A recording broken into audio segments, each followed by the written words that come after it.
Hi friends, आपल्या सर्वांचे आमच्या YouTube channel SM guidance point मध्ये पुन्हा एकदा स्वागत आहे। मित्रांनो, आपल्या सर्वांचे स्वागत करतो। सोबतच आपला जो टॉपिक चालू आहे वेग, वेळ आणि अंतर, बराच मोठा टॉपिक आहे कारण एक्झाम मध्ये फार इम्पॉर्टन्स आहे याला आणि वेगवेगळ्या प्रकारचे गणित विचारले जातात। आतापर्यंत माझ्या मते आपण 25 प्रकारचे गणित पाहून घेतले आहे ना। तर अजून पुढचे गणित आजच्या व्हिडिओमध्ये आपण कव्हर करणार आहोत। ही गणिताची विशेष बॅच आहे। ही बॅच कोणासाठी? सगळ्यांसाठी कामी पडणारी आहे। पोस्टमॅन भरती असो, पोलीस भरती असो, महापरीक्षा असो की संयुक्त पूर्व परीक्षा, आपण त्या हार्ड लेवलचे सुद्धा गणित पाहत असतो। आपण प्रत्येक टॉपिकवर 50 प्रकारचे गणित पाहत आहे। एकदम बेसिक गणितापासून म्हणजे सोप्यात सोप्या गणितापासून तर एकदम हार्डेस्ट लेवलचं गणित म्हणजे कठीणातल्या कठीण गणितापर्यंत आपण जात आहोत। मग ते संयुक्त पूर्व परीक्षेच्या सुद्धा कामी पडते। तर सगळ्यांसाठी IMP बॅच आहे मित्रांनो। तर लगेच चॅनलला सबस्क्राईब करून घ्या, बेल आयकॉनवर क्लिक करा जेणेकरून येणाऱ्या व्हिडिओची नोटिफिकेशन तुम्हाला भेटत राहतील आणि आपल्या मित्रांपर्यंत अवश्य शेअर करा आणि व्हिडिओ लाईक करायला विसरत जाऊ नका। तर जास्त वेळ न करता चला व्हिडिओची सुरुवात करूया।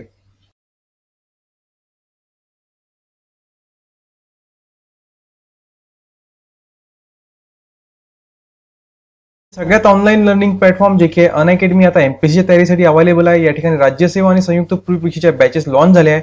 सगळ्यात महत्त्वाची म्हणजे फुल प्रिपरेटरी कंबाईन प्रिलिम्स बॅच 2021 ही लॉन्च झाली आहे, जी की पूर्व परीक्षा 2021 चा टार्गेट ठेवून सुरू करण्यात आली आहे। अतिशय इम्पॉर्टंट आहे नवीन विद्यार्थ्यांसाठी। लगेच एनरोल इथं करून घ्या, लिंक मी डिस्क्रिप्शन मध्ये दिलेली आहे। अनअकॅडमीज का? कारण याच्यात महाराष्ट्र टॉप एज्युकेटर्स आहे, लाईव्ह इंटरॅक्टिव्ह क्लासेस आणि अनलिमिटेड कंटेंट तुम्हाला इथं भेटतो, ते सुद्धा टॉप एज्युकेटर्सच्या मार्गदर्शनाखाली, जे की तुम्हाला स्क्रीनवर दिसत आहेत। आणि ऑनलाईन लर्निंगचा फायदा की लॅपटॉप, टॅबलेट, मोबाईल घ्या, त्याच्यात इंटरनेटची एक्सेस असू द्या आणि नोटबुक पेन घेऊन बसा आणि तुमचा अभ्यास घरी बसल्यास चालू होऊन जाईल। पण तुमची 100% जिद्द असली पाहिजे। अनअकॅडमी बेस्ट काय? कारण याच्यात लाईव्ह टेस्ट असतात, स्ट्रक्चर्ड कंटेंट आहे, तुमच्या प्रगतीचा तपशील अहवाल आणि त्याचं विश्लेषण करून दिले जाते, ते सुद्धा अतिशय कमी किमती, परवडणाऱ्या किमतीमध्ये, जे तुम्हाला स्क्रीनवर दिसत आहे। सोबतच तुम्ही कॅपिटल लेटर्स मध्ये SOHEL MIRZA हा जर रेफरल कोड वापरला तर तुम्हाला या ठिकाणी 10% डिस्काउंट सुद्धा भेटून जाईल। सहज उपलब्ध आहे, कुठे प्रवास करण्याची गरज नाही, सगळं अमर्यादित कंटेंट आणि उजळणीसह तुम्हाला इथे भेटेल अनअकॅडमीवर। मग तुम्ही कॉलेज स्टुडंट असा, फुल टाइम MPSC तयारी करणारे असा की जॉब करून MPSC तयारी करणारे असा, अनअकॅडमी सगळ्यांसाठी बेस्ट आहे। ऑनलाईन तुम्ही फी सुद्धा पेड करू शकता, स्क्रीनवर तुम्हाला सगळे मार्क दिसत आहे। या ठिकाणी मॉक टेस्ट, विषयनिहाय टेस्ट, दैनिक टेस्ट, सगळ्या टेस्ट घेतल्या जातात आणि त्याचं विश्लेषण आणि संकल्पना स्पष्ट करून सुद्धा दिलं जाते टॉप एज्युकेटर्स कडून। तर आजच अनअकॅडमी लर्निंग ऍप आपल्या मोबाईलमध्ये इन्स्टॉल करा आणि MPSC क्रॅक करण्याच्या तयारीला लागा। पहिलं गणित पाहूया। एक रेल्वे 40 किमी प्रति तास वेगाने सकाळी 7 वाजता A कडून B कडे निघाली व दुसरी रेल्वे सकाळी 9 वाजता 60 किमी प्रति तास वेगाने B कडून A कडे निघाली। दोन स्टेशन मधील अंतर किती आहे? 380 किलोमीटर असल्यास त्या एकमेकींना किती वाजता भेटतील? बघा, हा आपल्या संयुक्त पूर्व परीक्षा लेवलचा प्रॉब्लेम आहे। हार्ड गणित वाटतो पण अतिशय सोपी ट्रिक आहे मित्रांनो। याची ट्रिक काय आहे? काय करायचं की जो एकूण अंतर असतो ना, एकूण अंतर घ्यायचं, एकूण अंतर वजा करायचं वेळेतील फरक म्हणजे पहिली गाडी किती वाजता निघाली, दुसरी गाडी किती वाजता निघाली, हा असतो फरक, वेळेतील फरक गुणिला पहिल्या गाडीचा वेग। हे सूत्र लक्षात ठेवा बरं का, याच्यावर सगळं डिपेंड आहे। एकूण अंतर वजा वेळेतील फरक गुणिला पहिल्या गाडीचा वेग आणि खाली बघा हे अपोजिट डायरेक्शनला आहे, म्हणजे एक इकडून निघाली तर एक या बाजूला, म्हणजे ही इकडे जात आहे आणि ही या बाजूला जात आहे, म्हणजे अपोजिट बाजूला आहे, म्हणजे विरुद्ध दिशेला जात असेल तर आपण छेदामध्ये नेहमी काय करतो? वेगांची काय करायची? बेरीज, कारण अपोजिट बाजूला आहे, वेगांची काय करायची? बेरीज। झालं, हे सूत्र लक्षात ठेवायचं। काय आहे? एकूण अंतर वजा वेळेतील फरक गुणिला पहिल्या गाडीचा वेग आणि खाली वेगांची बेरीज। मग बघा एकूण अंतर किती आहे? 380। All right. वेळेतील फरक हे 7 वाजता निघालं आणि दुसरं 9 वाजता निघालं, म्हणजे 2 तासाचा फरक आहे ना। 2 तासाचा फरक म्हणजे 2 लिहून टाकू। आणि पहिल्या गाडीचा वेग किती आहे? पहिल्या गाडीचा वेग आहे 40 आहे ना। पहिली गाडी जी निघाली होती तिचा वेग आहे 40, ब्रॅकेटमध्ये आहे, म्हणजे याचा अर्थ काय असतो? गुणाकारात असतो, हे माहिती आहे सगळ्यांना। आणि वेगांची बेरीज म्हणजे 40 प्लस 60, पहिल्या गाडीचा 40 आणि दुसऱ्या गाडीचा 60, यांची बेरीज करून घे। चला सॉल्व्ह करा। 380 वजा 80 आणि छेदामध्ये 40 प्लस 60 किती येतो? 100। मग काय होऊन जाईल? 380 मधून 80 गेले, 300 राहिले, छेदामध्ये 100, 2 2 0 कटले, उरला काय? 3, म्हणजे 3 तासात ते काय करतील? एकमेकींना भेटतील। पण 3 तास विचारलं का? नाही, किती वाजता भेटतील विचारलं। जेव्हा त्या निघतील ना, दोघी निघाल्याबरोबर 3 तासांनी एकमेकीला भेटतील। परंतु आपल्याला 3 तासांनी भेटतील असं नाही विचारलं, किती वाजता भेटतील। मग किती वाजता भेटतील हे विचारलं असेल तर एक गोष्ट नेहमी लक्षात घ्यायची, जो दुसऱ्या गाडीचा वेळ आहे, दुसऱ्या गाडीचा वेळ किती आहे? 9 वाजता आहे ना। त्या 9 वाजता नंतर 3 तास दुसऱ्या गाडीच्या वेगामध्ये 3 तास जोडून टाकायचे. 9 आणि 3 किती होतात? 12. म्हणजे त्या 12 वाजता एकमेकीला भेटतील. ऑप्शन नंबर 1 याचं उत्तर आहे. नेहमी लक्षात ठेवा, जर विचारलं असेल किती तासांनी भेटतील तर 3 तास त्याचं उत्तर राहिलं असतं, परंतु किती वाजता भेटतील विचारलं ना, तर किती वाजता म्हटलं तर दुसऱ्या गाडी इतक्या वाजता निघाली त्याच्यामध्ये हे तास ऍड करून टाकायचे. 9 वाजता निघाले होते म्हणून 3 ऍड केले तर 9 आणि 3 12. 12 वाजता ते एकमेकांना भेटून जातील. हे याचं ट्रिक आहे. तर सगळं डिपेंड कशाचं आहे या ट्रिकवर हे लक्षात ठेवावं लागते. काय आहे? एकूण अंतर वजा वेळेतील फरक गुणिला पहिल्या गाडीचा वेग आणि खाली वेगांची बेरीज. बेरीज का केली? कारण ह्या विरुद्ध दिशेला एकमेकांच्या. ओके, कळलं? चला अजून एक गणित आपण या टाईपचं सॉल्व्ह करून पाहूया. एक रेल्वे 20 किमी प्रति तास वेगाने सकाळी 7 वाजता ए कडून बी कडे निघाली. ओके, ठीक आहे. मग दुसरी रेल्वे सकाळी 9 वाजता 30 किलोमीटर प्रति तास वेगाने बी कडून ए कडे निघाली. 2 स्टेशन मधील अंतर 290 किलोमीटर असल्यास त्या एकमेकींना किती वाजता भेटतील? पुन्हा क्वेश्चन तोच आहे, तसाच आहे. काय करायचं बघा, काय म्हटलं होतं मी? एकूण अंतर वजा काय करायचं? वेळेतील फरक. हे किती वाजता निघत आहे? 7 वाजता. दुसरं 9 वाजता. इथं पण 2चा फरक, कारण 2 तासाचा फरक आहे. पहिल्या गाडीचा वेग किती आहे? 20. ठीक आहे, 20 लिहून टाकले. आणि खाली वेगांची काय करायची? बेरीज. हे 20 आणि हे 30. 20 आणि 30 किती होतात? 50. डायरेक्ट लिहिलं तर चालते. आता सोडवा. 290 वजा 20 दोन्ही किती होतात? 40 छेद 50. यांची वजाबाकी करून टाका. 290 मधून 40 गेले, 250 उरतात. 250 आणि खाली छेदामध्ये 50 जसे तसे 0 0 कटला आणि 5 5 25. म्हणजे केव्हा भेटतील? त्या 5 तासांनी भेटतील. परंतु आपल्याला किती तासांनी भेटतील नाही विचारलं, किती वाजता भेटतील. मग हे 5 तास कशामध्ये ऍड करायचे? ह्या दुसऱ्या गाडीचा जो वेळ आहे त्याच्यामध्ये. दुसरी गाडी किती वाजता निघाली होती? 9 वाजता. मग 9 मध्ये 5 ऍड करा. 9 आणि 5 किती होतात? 14. 14 वाजता. जर 24 तासाचा घड्याळ आपण गृहीत धरला तर 14 वाजता म्हणजेच किती वाजता होते? 2 वाजता होते. करेक्ट? कारण 24 तासाच्या घड्याळानुसार 2 वाजले म्हणजे 14 वाजतात. 14 वाजले म्हणजे ऑप्शन मध्ये 14 असतील किंवा 14 नसेल तर 2 वाजता असतेच असते. म्हणजे ऑप्शन नंबर 2 याचं उत्तर राहील. कळाली? सोपं ट्रिक आहे. 1-2 प्रॉब्लेम तुम्ही सॉल्व्ह केले ना तर तुम्हाला याचं हे पाठच होऊन, पाठ करायची गरज नाही, प्रॅक्टिस केली ना तर सहज तुम्हाला लक्षात येऊन जाते. ठीक आहे, आपण नेक्स्ट प्रॉब्लेमवर जाऊया.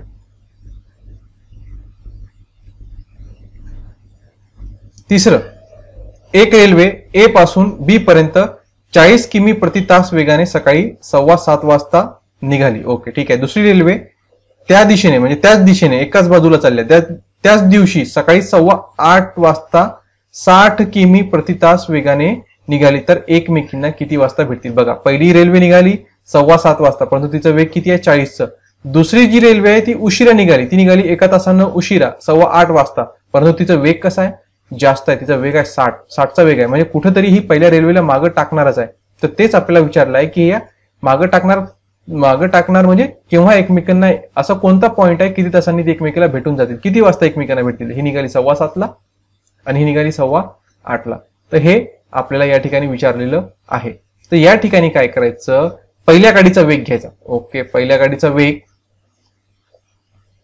गुणिला, आता याची ट्रिक थोडीशी बदलते. आता तुम्हाला ट्रिक सांगून देतो मी. पहिल्या गाडीचा वेग. ठीक आहे, याची ट्रिक काय आहे? जर एकाच दिशेला असेल तर ट्रिक बदलते. पहिल्या गाडीचा वेग गुणिला वेळेतील फरक. वेळेतील घ्यायचं, वेळेतील फरक.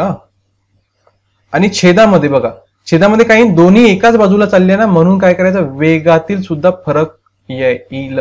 मागच्या गणितामध्ये वेगाची बेरीज घेतली होती कारण ऑपोजिट डायरेक्शनला आहे. जर एकाच डायरेक्शनला असेल ना तर नेहमी छेदामध्ये फरकच येतो. मागचे गणित काही पाहिले होते आपण, त्याच्यामध्ये पण पाहिलं होतं की जर एकाच डायरेक्शन असेल तर फरक येतो, म्हणजे वजाबाकी येते. मग पहिल्या गाडीचा वेग किती आहे? 40. All right. वेळेतील फरक, हे 7:15 वाजता निघाली आणि 8:15 वाजता निघाली, म्हणजे कितीचा फरक आहे? 1 तासाचा फरक आहे. 1. All right. वेगातील फरक, हे 40चा आहे आणि हे 20चा आहे, म्हणजे 40 आहे आणि 60 आहे, म्हणजे 20 किलोमीटर, म्हणजे 60 वजा 40. मोठ्यातून छोटं वजा करायचं. ठीक आहे, म्हणजे काय होऊन जाईल? 40 एका 40च होतात आणि 60 मधून 40 गेले, 20 राहिले. 0 0 कटला, 2 2 4, म्हणजे 2 तासांनी ते एकमेकाला भेटतील. परंतु किती वाजता म्हटलं? पुन्हा तेच आपला 2 तासांनी भेटतील, पण हे 2 कशात ऍड करायचे? दुसऱ्या गाडीच्या वेळेमध्ये. दुसरी गाडी किती वाजता निघाली होती? 8:15 वाजता. मग हे 2 तास याच्यामध्ये ऍड करा. 8:15 मध्ये 2 तास ऍड केले तर किती होऊन जातील? 10:15 वाजता भेटतील ते. 10 वाजून 15 मिनिटांनी. ऑप्शन नंबर 2 याचं उत्तर राहील. कळालं? तर याची जर एकाच बाजूला जात असतील तर ट्रिक बदलते. काय होते ट्रिक? पहिल्या गाडीचा वेग गुणिला वेळेतील फरक भागीला वेगातील फरक. हा लक्षात राहू द्या, याला विसरायचं नाही. ठीक आहे, एक अजून गणित या प्रकारचं पाहूया. एक रेल्वे ए पासून बी पर्यंत 50 किलोमीटर प्रति तास वेगाने सकाळी 7 वाजता निघाली. दुसरी रेल्वे त्या दिशेने त्या दिवशी सकाळी 8 वाजता 60 किमी प्रति तास वेगाने निघाली तर त्या एकमेकींना किती वाजता भेटतील. ऑल राईट, सेम गणित. काय ते पहिल्या गाडीचा वेग गुणिला वेळेतील फरक, एक 7 वाजता निघाली, एक 8 वाजता निघाली, एका तासाचा फरक आहे, मग गुणिला 1 भागीला वेगातील फरक, हे 50 किलोमीटर प्रति तास आणि हे 60 किलोमीटर प्रति तास, कितीचा फरक आहे, 10चा फरक आहे.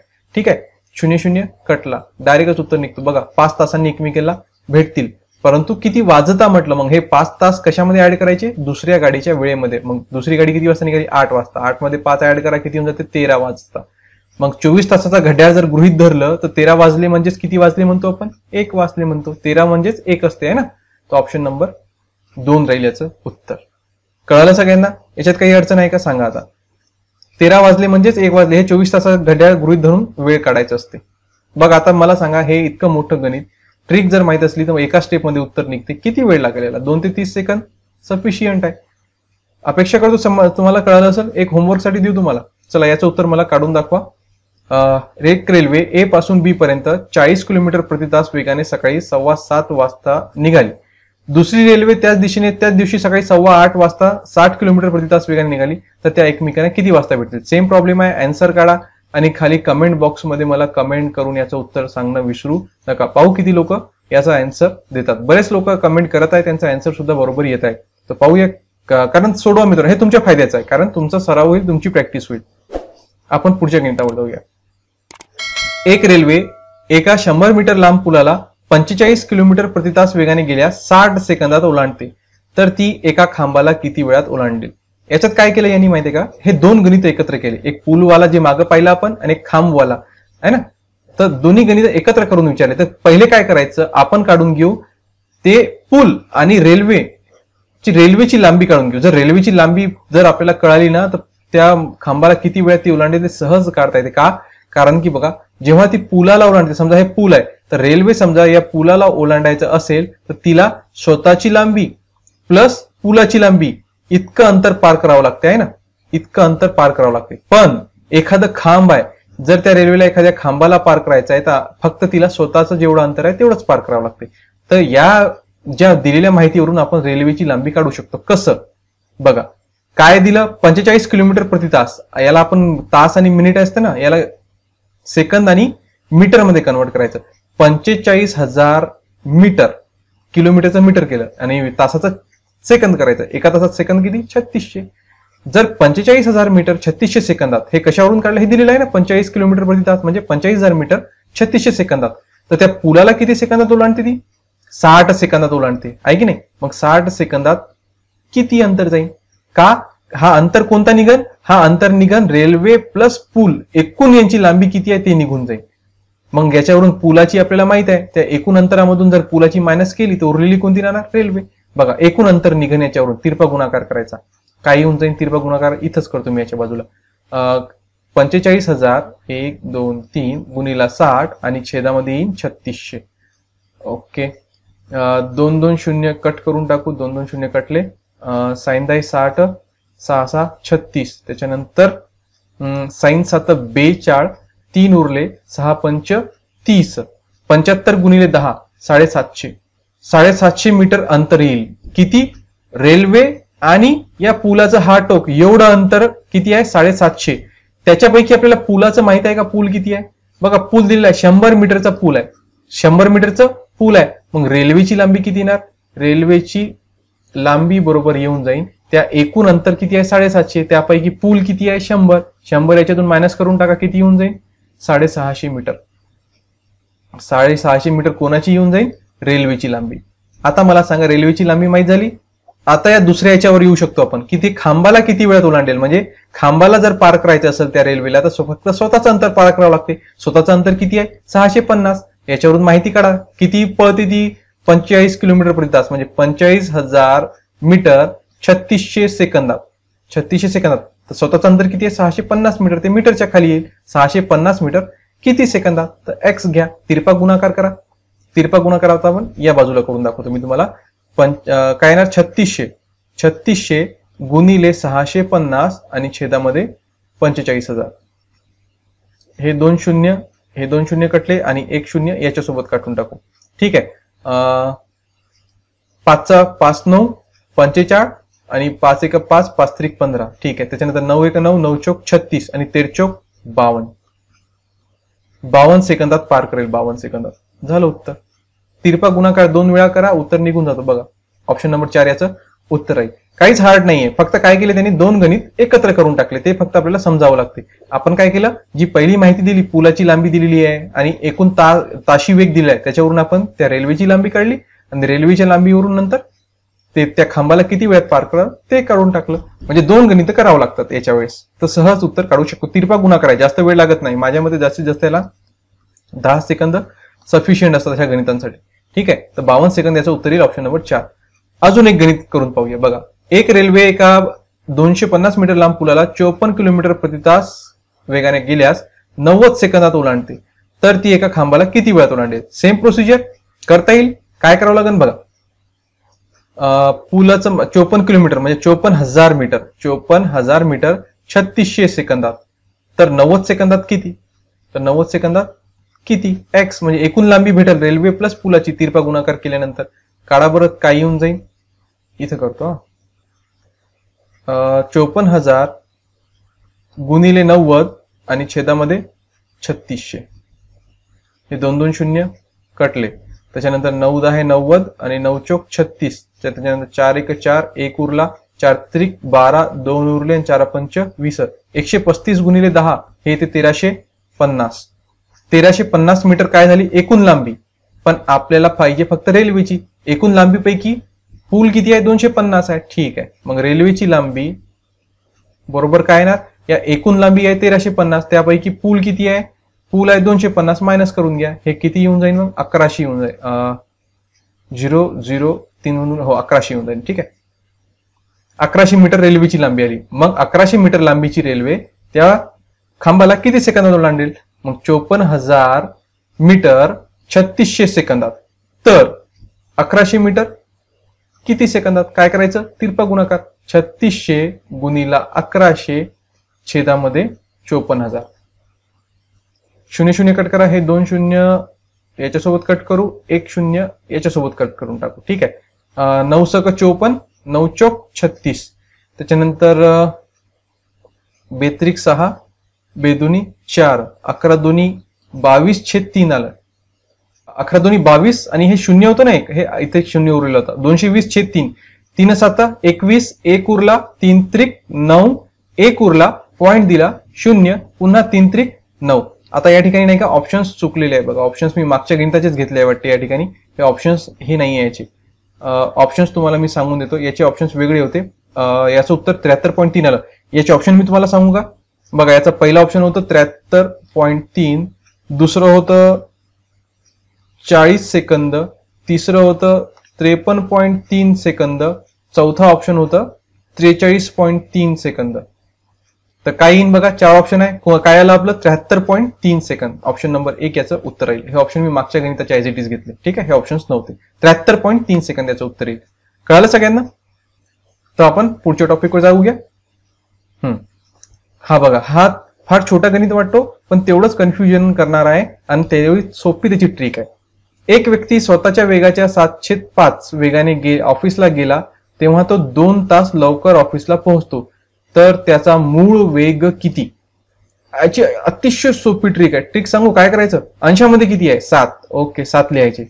गुणीला काय करायचं? किती तास तो लवकर पोहोचत आहे? 2 तास लवकर पोहोचत आहे. गुणीला 2 करायचं. आणि छेदामध्ये काय करायचं? हा जो अंश आणि छेद आहे यांच्यामध्ये फरक कितीचा आहे ते पाहायचं. 7/5 आहे ना.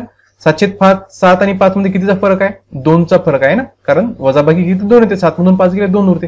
तो जो फरक असेल तो खाली लिहून टाकायचा. हे 2 2 कटले, उरला काय? 7 किलोमीटर प्रति तास झालं उत्तर. इतकी सोपी ट्रिक आहे याची. म्हणजे ऑप्शन उत्तर 1. बघा, पेन सुद्धा हातात घ्यायची गरज नाही, डायरेक्ट तुम्ही याचं उत्तर काढू शकता. एक अजून गणित पाहूया. एक व्यक्ती स्वतःच्या वेगाच्या 5/4 वेगाने ऑफिसला गेला, तेव्हा तो 12 मिनिटे लवकर पोहोचतो. आता हे मिनिटे दिले ना तरी काळजी करायची नाही, तो ऍज इट इज घ्यायचं. 5 गुणिले 12 छेदामध्ये यांचा फरक कितीचा? 1 चा फरक आहे. 12 पंच 60.